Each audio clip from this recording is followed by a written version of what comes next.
பெரம்பூரில் திரு விஜய் நின்றால் குளத்தூரிலிருந்து ஸ்டாலின் விலகி திருவாரூர் போகக்கூடும். கனிமொழி வேண்டுமென்றால் அதை கேட்டு வாங்கலாம். 21 அல்லது சார் இல்ல அது பயந்து போன மாதிரி ஆயிடாதா? இல்ல, அதுக்கு போலதான் சிஸ்டர் கொடுத்துறான். சொந்த ஊர்ல அப்பா தொகுதிக்கு நான் போறேன். கனிமொழி ஸ்டேட் பாலிடிக்ஸ்ல இறங்கணும்னு பாக்குறாங்க. இது ரொம்ப நாளாவே சொல்லிட்டு தான் இருக்காங்க. வலுக்கட்டாயமா நேஷனல் பாலிடிக்ஸ் தள்ளுறாங்க. திரு எலெக்ஷன் வச்சுக்கலாம் பாப்பாங்க. ரிஸ்க் தான். பட் அவங்களுக்கு இல்ல பை ரூல் வந்து அதை அவங்க ராஜினாமா பண்ணி தானே. இல்ல ஜெயிச்சா 6 மாசத்துக்குள்ள ஏதாவது ஒண்ணு பண்ணணும். பெண்கள் ஓட்ட வருமா என்ன? நேற்றைக்கு கூட 25 சீட்டு பெண்களுக்கு கொடுக்குறேன்றாங்க. கொங்கு பெல்ட்டை ஏடிஎம்கே 70-60 முறை ஜெயிச்சு. சவுத்லயும் வெறும் லீடர்கள் மட்டும் ஜெயிச்சாங்க. போன முறை நடந்த ஒரு பெரிய தவறு 10.5 ரிசர்வேஷன் அடிச்சு பிடிச்சி கடைசி நிமிஷத்துல கொண்டு வந்தார். டிடிவி இங்க உள்ள வந்த நிலையில் கொங்கு பெல்ட்ல நமது சமுதாயத்தை சேர்ந்த ஒரு முதலமைச்சர் என்ற ஒரு எப்ப அலையன்ஸ்குள்ள ஜெல் சரியாக இல்லையோ அப்ப வெற்றிகள் சிக்கலாகும். கடைசியாக வந்த ஏஎன்எஸ் சர்வேயும் 28 வரைக்கும் அதிமுக அலையன்ஸ் தான் எட்ஜி இருக்கு. விஜய்க்கு 2-4 சொல்றாங்க. காங்கிரஸை தாண்டி யாருக்கும் 1% ஓட்டு கூட எந்த எலெக்ஷன்லயும் வாங்கினது கிடையாது.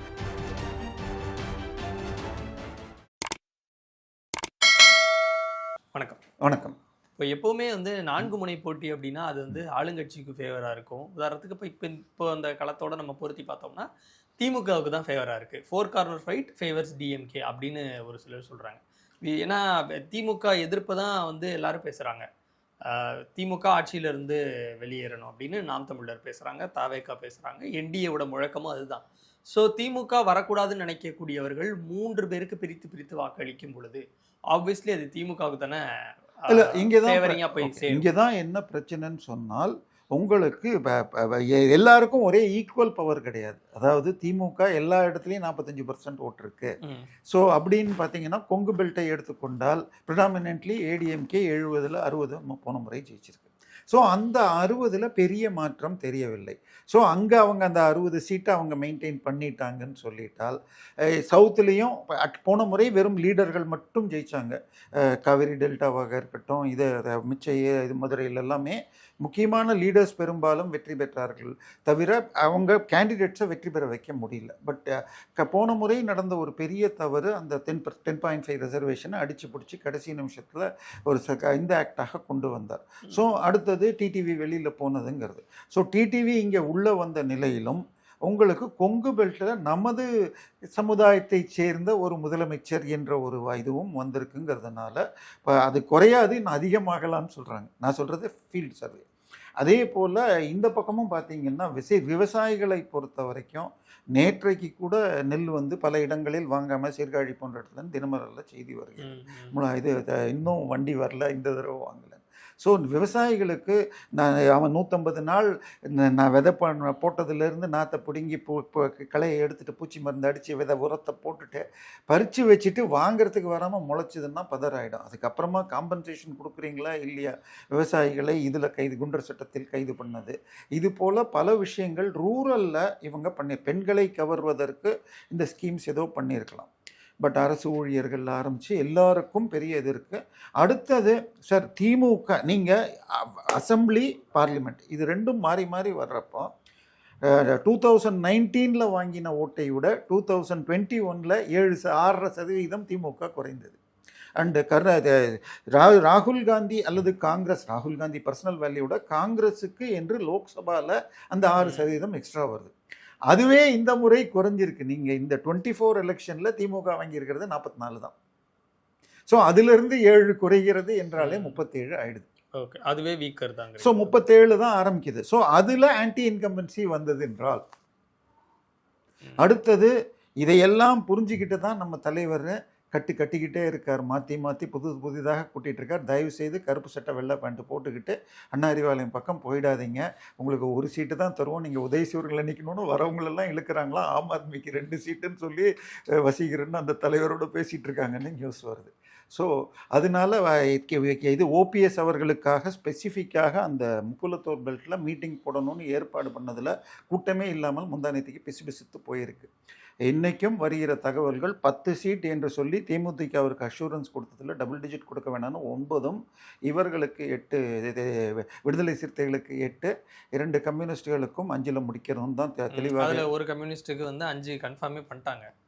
சிபிஐ. ஆமாம், சிபிஐக்கு 5 கன்ஃபார்ம் பண்ணிட்டாங்க. ஓகே, சிபிஎம் இன்னும் சிபிஐ இழுத்துட்டு. மட்டும் இன்னும். ஸோ இப்படி இருக்கிற நிலையில் இதெல்லாம் வந்த பிறகும் அங்கே உள்ளுக்குள்ளே அடிச்சுக்கும். எப்போ அலையன்ஸ்குள்ளே சரியாக இல்லையோ, 2011 தேர்தலாக இருக்கட்டும், 80 ரொம்ப பழசுன்னு போனால் அப்போ வெற்றிகள் சிக்கலாகும். ஸோ அதனால் நீங்கள் என்ன எழுதுங்கிறது உண்மை இல்லை. கடைசியாக வந்த ஐஏஎன்எஸ் சர்வேயும் இவங்களுக்கு 38லேருந்து 41, அவங்களுக்கு 37லேருந்து 40ன்னு சொல்லி ரொம்ப டைட்டாக அந்த பக்கம் 128 வரைக்கும் அதிமுக அலையன்ஸ் தான் எட்ஜி இருக்குது. விஜய்க்கு 2-4 சொல்கிறாங்கன்னு நினைக்கிறேன். ஸோ இதுதான் இருக்கிற நிலைமை. ஸோ அட்வான்டேஜ் டிஎம்கேங்கிறது அவங்களுடைய மணி பவரை வைத்துக்கொண்டு இந்த இவர் போட்டிருக்கிற ஓட்ட உடசல் கட்டை வந்து பலம்னு என்ற ஒரு இது கொண்டு போகப்படுகிறது. பட் காங்கிரஸை தாண்டி யாருக்கும் 1% ஓட்டு கூட எந்த எலெக்ஷன்லேயும் வாங்கினது கிடையாது. ஸோ உடஞ்சி போன ஈர விறகுகள்லாம் வச்சுக்கிட்டு ஒன்றும் கட்டி விரிசாக பண்ண முடியாது. இதை மக்கள்கிட்ட கொண்டு போனோம். ஒன்று இபிஎஸும் பாஜகவும் அதற்குரிய உழைப்பை கொடுப்பதற்கு தயாராக இருக்கிறார்களா? ஏன்னா எனக்கு தெரிஞ்சு கமல்ஹாசனையும் தேமுதிகவையும் எடுத்திருக்கிறது பிரச்சாரத்துக்கு அவர்களை இப்போ அதிகமாக பயன்படுத்தணும்னு சொல்லி தான் அதை கொடுத்துருப்பாங்க. ஏன்னா 2014-19 என்டிஏக்காக அனைத்து தொகுதிகளுக்கும் அந்நியாரும் கேப்டனும் பெருசாக போயிருப்பாங்க. ஸோ அந்த மாதிரி ஃபீல்டுக்கு போகிறதுக்கு இன்னைக்கு டிஎம்கேலே யாரும் இல்லை, எந்த மூஞ்சியும் எடுபடாது. பட் இன்னொன்னே சொல்ல மறந்துட்டேன். பெரம்பூரில் இவர் நின்றால் குளத்தூரிலிருந்து ஸ்டாலின் விலகி திருவாரூர் போகக்கூடும். யார் நின்றால் குளத்தூரில் விஜய் நின்றால் திருவாரூருக்கு ஸ்டாலின் செல்லக்கூடும். கனிமொழி வேண்டுமென்றால் அதை கேட்டு வாங்கலாம். 21 அல்லது இதையோ. அது பயந்து போன மாதிரி ஆயிடாதா? இல்ல, அதுக்கு போலதான் சிஸ்டர் கொடுத்துரும். அதுக்கு பதிலா சிஸ்டர். Okay okay. அப்பா இது சொந்த ஊர்ல அப்பா தொகுதிக்கு நம்ம ஆல்ரெடி அவங்க எம்பியாவும் இருக்கிறாங்கல்ல. சோ இல்ல, அவங்க ஸ்டேட் பாலிடிக்ஸ்ல இறங்கணும்னு பாக்குறாங்க. சோ அதனால ரொம்ப நாளாவே சொல்லிட்டு தான் இருக்காங்க. அவங்க ஸ்டேட் பாலிடிக்ஸ் விரும்புறாங்க. அவங்கள வலுக்கட்டாயமா நேஷனல் பாலிடிக்ஸ்க்கு தள்ளுறாங்க. இல்லை வச்சிருந்தாங்க. பட் என்னன்னா சபரீசன் டெல்லி பாலிடிக்ஸை எடுத்து இப்போ அவங்க வின் பண்ணிட்டாங்கன்னா எப்படி சார்? ரிசைன் பண்ணிட்டு அந்த சபரீசன் கொடுக்கலாம். இது எம்பி. அவங்க இது ஓகே. இல்லை, அவங்க தூத்துக்குடி 3 எலெக்ஷன் வச்சுக்கலாம்னு பார்ப்பாங்க. அது ரிஸ்க் தான். பட் அவங்களுக்கு இது இல்லை, பை ரூல் வந்து அதை அவங்க ராஜினாமா பண்ணி தானே. இல்லை ஜெயிச்சால் அதான் ஜெயிச்சாதான் நானும் சொல்றேன். ஜெயிச்சால் எதுவும் பண்ண தேவையில்லை. ஆமா, அவங்க கண்டெஸ்ட் பண்ணலாம். ஜெயிச்சா 6 மாசத்துக்குள்ள ஏதாவது ஒன்று ப்ரிஃபர் பண்ணணும்.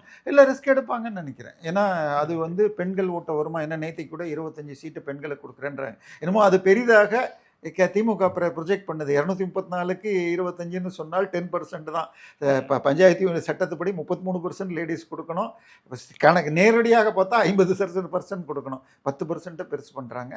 சார் எலெக்ஷன் நல்ல ஃபைட்டாக இருக்கும் அடுத்த சில நாட்களில். இன்னும் இது கிளாரிட்டி வந்ததுன்னா கேண்டிடேட். ஏன்னா திமுகக்குள்ளே அப்படி ஒரு உள்ளடி வேலை 3 பிரிவாக, ஒரு பக்கம் இளைஞர்கள்னு எனக்கு கொடுக்கணும்னு இவர் கேட்டுக்கொண்டிருக்கிறார்.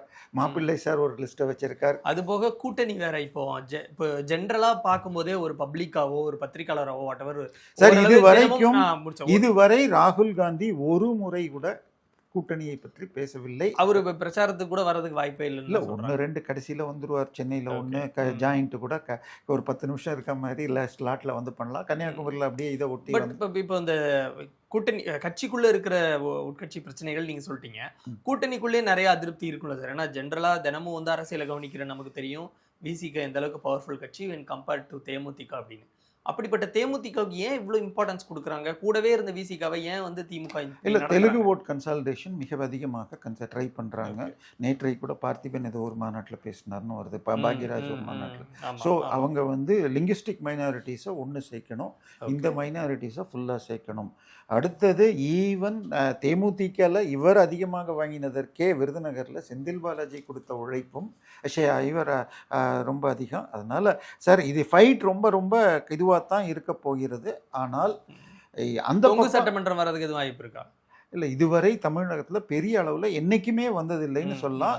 2006 கூட உங்களுக்கு 96 சீட்டு இவங்க வாங்கினா அலையன்ஸாக 150 இருந்தது. அந்த முறையும் இருந்தது. அதனால அப்பமும் ஆட்சியிலையும் பங்கு இல்லை, அதிகாரத்திலையும் பங்கு இல்லை. இல்லை, அப்போ டெல்லிக்கு தேவை இருந்தது. அது வந்து கிட்டத்தட்ட ஆக்சிஜன் கொடுத்த மாதிரி காங்கிரஸுக்கு வாய்ப்பே இல்லை, இந்தியா ஷைனிங் என்று கொண்டு போன நிலையில் இவர் தான் வந்து கூட்டணியை கழிச்சிட்டு தயாநிதி மாறனுக்கு சீட்டு மந்திரி கொடுக்கலன்னு வந்து அந்த பக்கம் ஒரு முதல் நம்பிக்கை கொடுத்தது இவர் தான். அடுத்தது பாண்டிச்சேரியில் அவங்களுக்கு மெஜாரிட்டி இல்லை.